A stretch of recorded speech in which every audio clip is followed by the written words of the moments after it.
Riding in cars with devs. Probably no one has ever done this before. Don't worry, I don't have Grok enabled on this. You don't have a Grok enabled? It's not going to spew Nazi stuff at me? No, not today. Okay, alright. It's not going to be Mecha Hitler, right? No, it's weird to ride in a car because, you know, devs are always attached to their laptops and never looking up. So it's weird that we're actually doing this in a car. You don't have Grok? No Grok enabled. Which one are you using these days? I'm all about Claude these days. How about you? I'm using Claude. Sometimes some Chuck GPT. Some Chuck GPT. I wish they would rename it Chuck GPT. No, I'm actually using Claude on Cursor, and I really don't understand why all the senior devs are complaining about it. Or it's like having your own junior dev. Or 10 of them. And they don't talk back to you. They don't talk back to you. They don't question every... Exactly. Or they wonder, like, what do you mean you have to do a test? What's pen testing? Don't bring that up. That is another part of the whole big package known as ransomware that you pay for. Can we just... It's the new RICO. Yeah, it's a new one. I mean, look at an example of CrowdStrike, right? Almost like the whole world shut down. Call that ransomware. And they still pay them. So it is truly ransomware at the end of the day. But no, and actually then junior developers get worried that they're not going to have a place to go or a job because of Claude, but kind of not Claude, like AI overall. I'm a big fan of Claude. That's why it's become my AI to go to. And he still hasn't said anything derogatory like Grok. But no, it's like they're worried, but I think it's something you were mentioning. Maybe you can expand a little bit on that, of that junior devs can ask a question. Is that me? No, that was not you. That was just a fan of Grok. That was a Tesla. That was a Tesla? Probably. So yeah, a lot of junior devs, when they're first starting out, they don't have the comfort to ask questions because they think they're feeling stupid, and your average senior developer has this arrogance to them, and yeah, where they won't answer a question or behind on Microsoft Teams or Slack, they will go behind their backs and say like, well, that person's stupid, or exactly. So AI gives you that comfortability to ask the stupid questions, and then when you're ready to bring your ideas to the table, you have a little more confidence. In other words, it's actually kind of like this AI assisted coding is kind of like having your very own senior engineer at the same time, because it's training you, right? And just because you're using AI doesn't mean you don't have to think. You still have to correct it if it's wrong. That's you can't true. just blindly follow. No. I mean, if you blindly follow AI, look what happened with Grok. Right? We keep ragging on Grok, but it deserves it.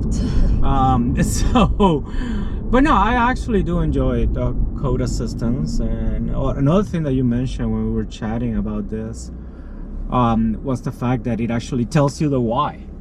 Tells you the why it's actually doing something. It provides suggestions back. And again, going back to many senior engineers, they go like, oh, you figured it out yourself?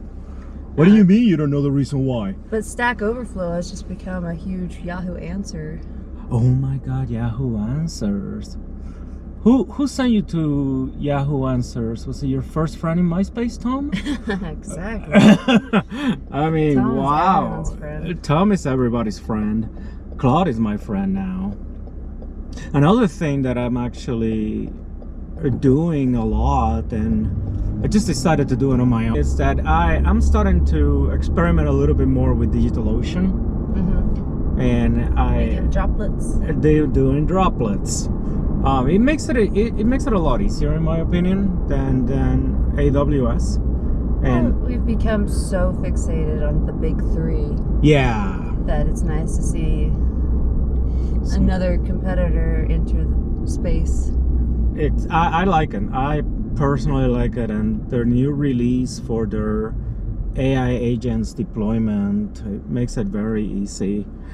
It's like sometimes I look at DigitalOcean and I go like, why bother terraform it when their UI is so easy? Well, speaking of Terraform, what's up with that and HashiCorp? Terraform is gonna go. Yeah, that doesn't spell a good story for anyone. I mean, it's like every cycle, right? It's like programming languages change, something follows, something becomes new and hipster. I think Terraform had its day, and with this whole licensing thing. Oh, so we should create our own Terraform as a service. Everything is as a service. There was actually even one called Badass, which was bare metal as a service with something thrown in for making it badass.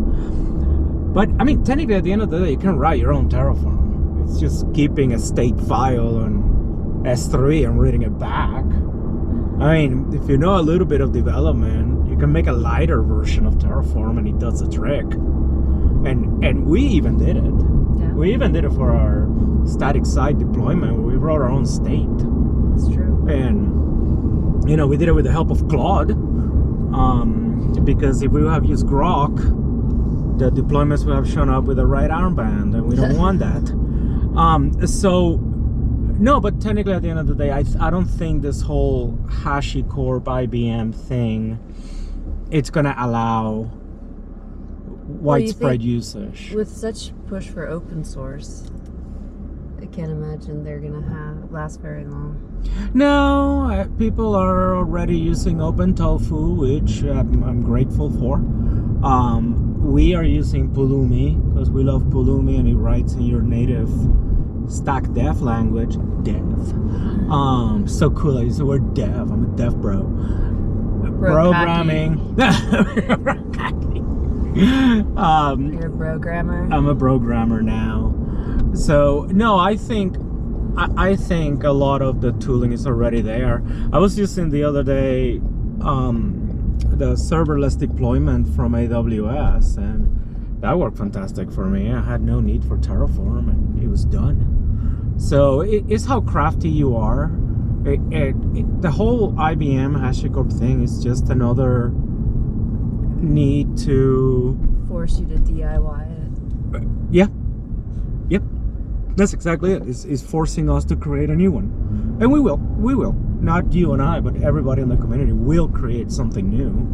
And then the traditional platform, or like Terraform Cloud, is just another way of giving this full sense of support to enterprises, because that's what they pay for. It's like TSA, right? Full sense of security.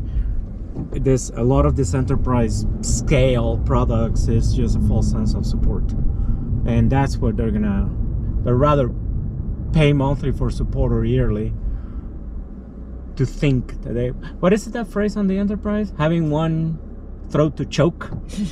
I hate that. It's so violent. It's like, wow, that's the language of the enterprise. It's like one throat to choke.